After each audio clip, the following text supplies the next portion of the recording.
This video is sponsored by InVideo AI. Under the deceptive calm of a bright moon in September 1943, the Australian 20th Infantry Brigade sailed toward what they thought was a certain victory. But Australia's first amphibious invasion since the disaster of Gallipoli in 1915 was doomed from the start. Allied intelligence had gravely misjudged their target. What they believed to be a lightly defended resupply point with just 350 Japanese troops was, in reality, a heavily fortified fortress where over 5,000 enemy soldiers lay entrenched, waiting. As the landing craft edged closer, the night erupted into chaos. Gunfire ripped through the air, artillery shells tore open the sea, and shocked Allied fighters hit the moonlit sand hard, watching their brothers-in-arms fall around them. This was no unopposed landing. When the first few made it to the beach, with hearts pounding and drenched in seawater, they tried to find their bearings, but instead were confused and disoriented. The terrain looked nothing like what the briefing maps had shown. The grim realization dawned. The Australians had landed on the wrong beach. In the vast oceans of content creation, a new flagship has emerged, InVideo AI v3. This powerful update allows you to take your AI video creation to new horizons. Picture this. You're at the helm of your own media battleship, but instead of having to rely on a crew of hundreds, you have one incredibly powerful AI at your command. That's InVideo AI v3. Your first mate, your navigator, and your entire film production team rolled into one.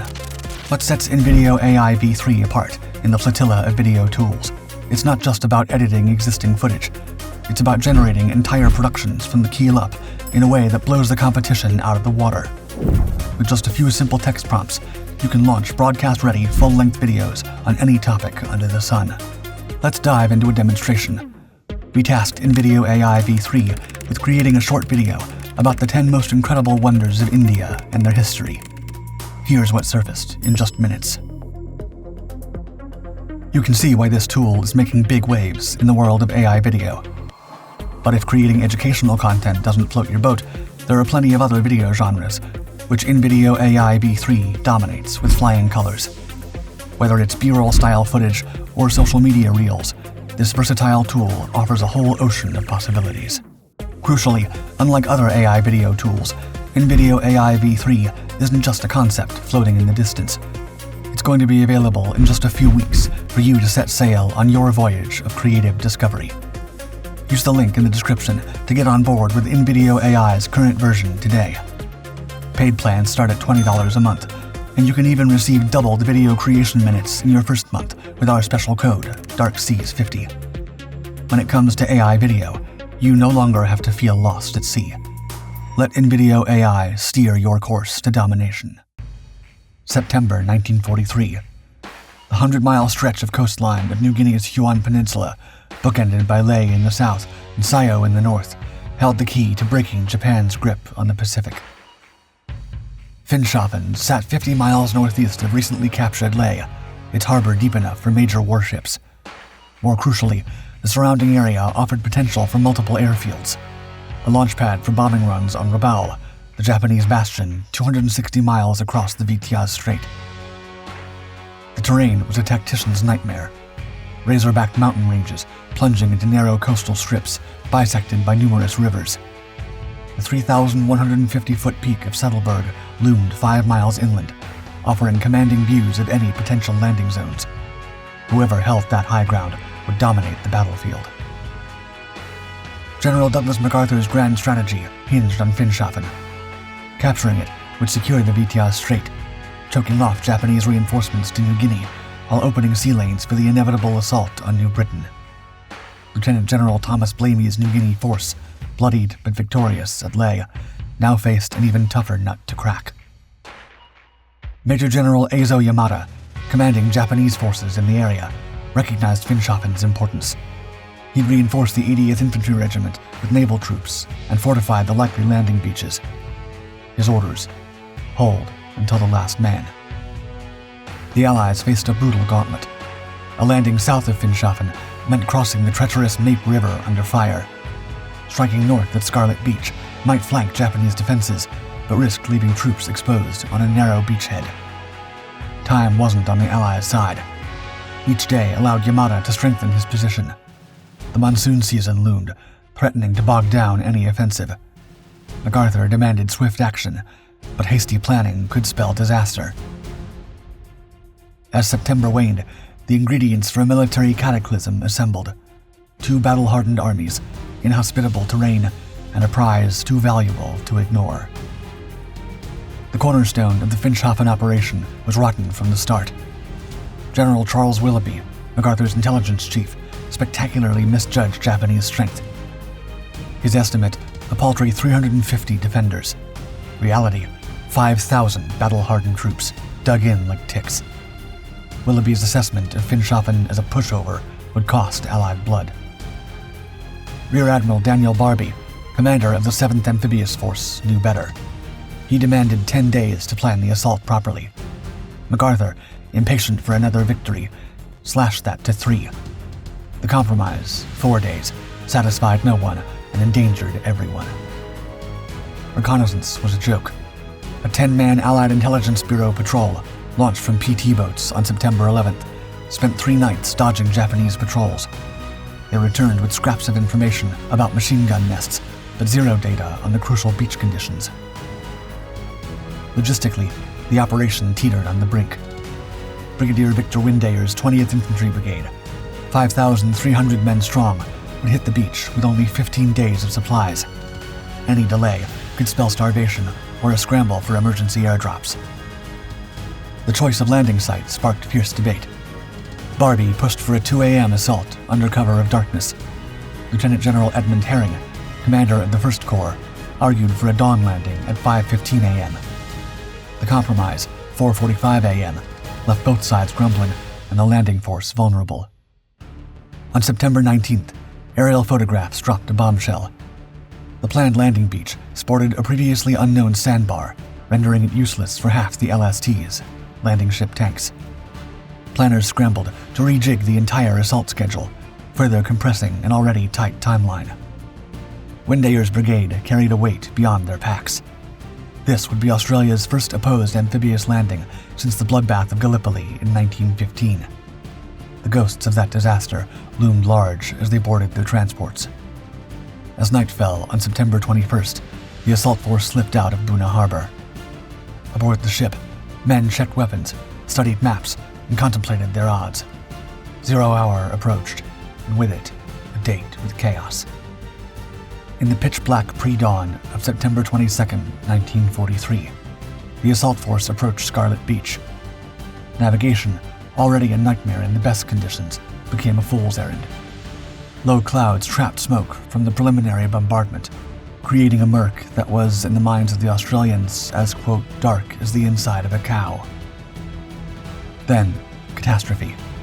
Almost all the first wave's LCPRs veered hard left, completely missing their target. Instead of landing on Scarlet Beach, they slammed into the coastline between Siki Creek and Arn Point. In one fell swoop, the entire assault plan imploded. Japanese defenders, their pillboxes overlooking the correct landing zone, initially held their fire in confusion. Then, realizing their luck, they unleashed hell on the disoriented Australians. Tracer fire crisscrossed the beach, turning it into a lethal light show. Chaos compounded chaos. In the swirling melee, the landing craft collided. 2 LCIs smashed into each other, instantly taking the lives of 2 soldiers and wounding 8 more. Others ran aground on an unseen sandbar, forcing troops to disembark in neck-deep water.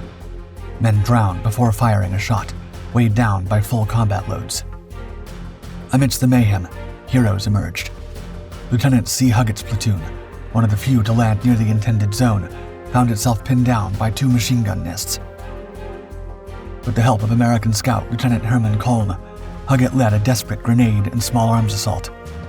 In a frenzy of close-quarters combat, they silenced the guns, opening a tiny foothold on the beach. Brigadier Windayer, determined to establish control, pushed inland to set up his headquarters.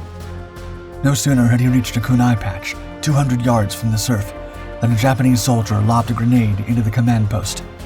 1 man was lost instantly. The brigade intelligence officer was wounded, and the message was clear. Nowhere was safe. By 6:30 a.m., Through sheer grit and desperation, the Australians had secured the beach and nearby high ground. But their ordeal was far from over. At 9:10 a.m., a Japanese reconnaissance plane buzzed the beachhead. Within minutes, the first bombs fell. The men in the 20th Infantry Brigade had survived their baptism of fire, but Scarlet Beach had lived up to its name. The sand was soaked with blood, and the battle had only just begun. As dawn broke on September 23rd, the 20th Infantry Brigade pushed inland, only to collide with the meat grinder of Katika Spur. Japanese troops from the 80th Infantry Regiment and 238th Infantry Regiment had transformed the high ground into a fortress. Captain B.G. Cribb's D Company, 2nd 13th Infantry Battalion, hurled themselves at the defenses. The Japanese held their fire until the Australians were nearly on top of them, then unleashed a maelstrom of lead. Cribb's men were cut to ribbons. 8 lost, 20 wounded. They withdrew, leaving the spur in enemy hands. A ray of hope turned to ash when D Company, 2nd 17th Infantry Battalion, reported capturing Saddleburg, a 3,150-foot peak dominating the battlefield. The celebration was premature. They'd seized Yevevanang, a lesser position. Saddleburg remained a Japanese stronghold, its guns overlooking the entire Allied advance.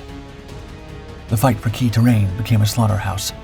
On Snell's Hill, Australian and Japanese grappled in primal combat. Bayonets flashed, and grenades detonated at point-blank range. The Allies prevailed, counting 52 enemies taken down and capturing a cache of heavy machine guns. But the victory was fleeting. Each hill taken revealed another to be conquered. Nature conspired with the enemy. Torrential rain turned supply lines into mud. Then, a critical shortage of 9mm ammunition for Owen guns threatened to leave troops defenseless. An emergency airdrop was called in. 153,600 rounds descended by parachute after dark, guided to earth by soldiers wielding handheld torches. The 2nd 15th Battalion's crossing of the Bumi River on September 23rd epitomized the hellish advance. As they waded the waist-deep waters, Japanese naval infantry unleashed a storm of fire from high ground. The Australians clawed their way up the muddy slope, sometimes on hands and knees, taking heavy casualties to secure a tenuous foothold. October 1st saw the final push for Finchaffen. After a savage air and artillery barrage, Australian infantry surged forward. In the chaos, individual acts of heroism stood out. Sergeant G.R. Crawford led 2 platoons in a ferocious bayonet charge that broke the Japanese lines. Private A.J. Rolfe, a human whirlwind with a Bren gun, single-handedly silenced multiple enemy positions before finally falling wounded. On October 2nd, 1943, Australian troops marched into Finchaffen. The coveted harbor was theirs, but victory's price was steep. 73 lost, 285 wounded. Yet the win was incomplete. Saddleburg's imposing heights remained in Japanese hands. Major General Yamada, though pushed back, was far from defeated. His forces melted into the jungle, regrouping for a vicious counterattack that would come within weeks. The operation laid bare the consequences of flawed intelligence. General Willoughby's estimate of 350 Japanese defenders proved catastrophically wrong. The real number, 5,000, had turned the assault into a meat grinder. Future Pacific operations would demand far more rigorous reconnaissance and planning. Finchaffen's capture was just the opening act in the broader Huon Peninsula campaign. The 9th Division would slug it out for months, battling not just Japanese forces, but the unforgiving terrain and tropical diseases that claimed as many men as enemy bullets. For the combatants, Scarlet Beach left indelible scars. Brigadier Windayer, who led from the front throughout, emerged with a reputation for iron resolve. His men, those who survived, carried the horrors of close-quarters jungle warfare for life. Scarlet Beach never made the headlines back home. It wasn't Tobruk or Kokoda, but for the men there, it was their private apocalypse. The brass took notes. Future island-hopping assaults would hit harder, plan smarter. Every drop of blood spilled on Scarlet Beach brought lessons that saved lives on 100 other beaches across the Pacific. Finchaffen doesn't echo through history like Midway or Guadalcanal, but scratch the surface of Australia's Pacific War and you'll find echoes of those diggers who turned military snafu into victory through pure, bloody-minded determination. Dark Seas extends its gratitude to InVideo AI for sponsoring this video. Remember, InVideo AI is standing by to become your first mate for content creation. Navigate to the link in the description now to try out InVideo AI's current version for free, with paid plans starting at just $20 a month. And don't forget to use our code DARKSEAS50 to double your creative fuel. Captain your own fleet of stunning videos and conquer the waves of online content with InVideo AI today.